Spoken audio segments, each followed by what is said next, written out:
Hi,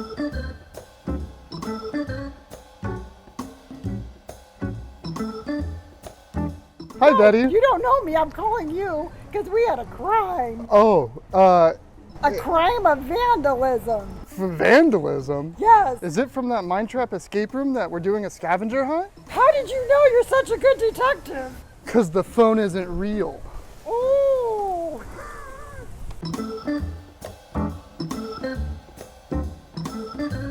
Hi, and welcome back to another edition of Gray Hair Can Do. Last week, Brandon and I came down to Temecula Old Town and we did a scavenger hunt with mine trap escape rooms. Yes. And it was a little bit more challenging than I thought it would be in a couple of different ways. I mean, did you want to say anything? Oh, Lord. So I'm just I saying, had to deal with that, you know. It was challenging because, communication. We don't really have the best communication. None of us do. So it was really me kind of getting overly Hulk upset over nothing. I love how you put that. I mean, it was the truth. And then, I am Brandon. yeah, and then it's like when I try to tell you guys something and then you guys got upset and then I'm like, nobody's listening. And then it's just like, it was just a lot of fun though. But honestly, like the challenges that came with the escape room itself helped us in the long run without outside of the escape room. So Yeah. it was so worth it. Yeah, I mean, we had to, not only did we have to break down communication that over the last, 28, 29 years, we have been building, we got to break that down a little bit, really get to the core of how to communicate with each other while being outside, getting some exercise, and then also too, having the fun of solving this mystery. And it was, I really loved the experience. Oh yeah, no, it was a lot of fun. It was just different from our day-to-day activities. I mean, it was something we've never done it before, so it's a lot of fun to kind of do something that's just different.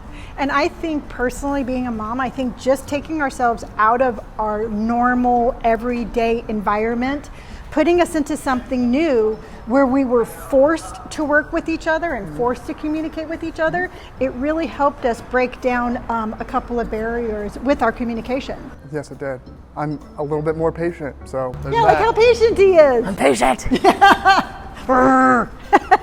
So our first challenge, our first obstacle of communication actually just started right there. And Brandon, you figured it out. We just didn't listen. Isn't that strange? It's weird how that happens. Yeah, I know. So let's go check it out.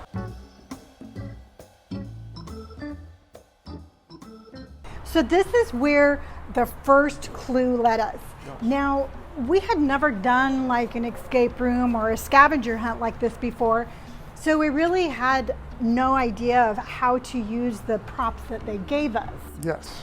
And Brandon, in all honesty, Brandon figured it out, but I was so kind of just closed-minded that you're all like, look like that. And I'm all like, psh, no. But your persistence paid off. After an aneurysm, but yes, no, 100%, because it was like there was cutouts in leather and you have to use it to put it. I'm just kidding. I can't tell you any secrets, or that's FBI. Yeah. Anywho, so it was like, it was, I was kind of saying something. It wasn't getting through. We all kind of had a similar, we were all in a brain, like a headspace that day. Nobody listened, so I kind of understood. Yeah.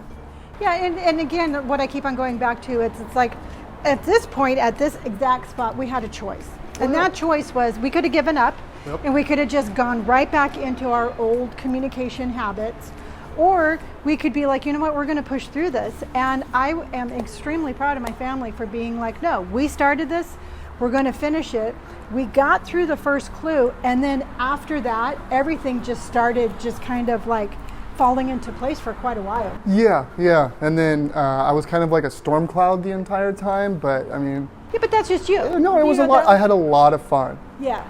And I think a lot of times when you're breaking through communications like that, it brings up a lot of emotions. Yeah. So you were able to process those emotions and still communicate and still do the scavenger hunt. Yeah, I was a baby golem. My precious. I'm not Smeagol. Golem, different. Oh, okay. So from here, Like I said, the clues really started coming, and it took us throughout Old Town. And then I think our next big obstacle was the bridge, right? I think so. Yeah. We'll have to go check that out. Let's go check that one out.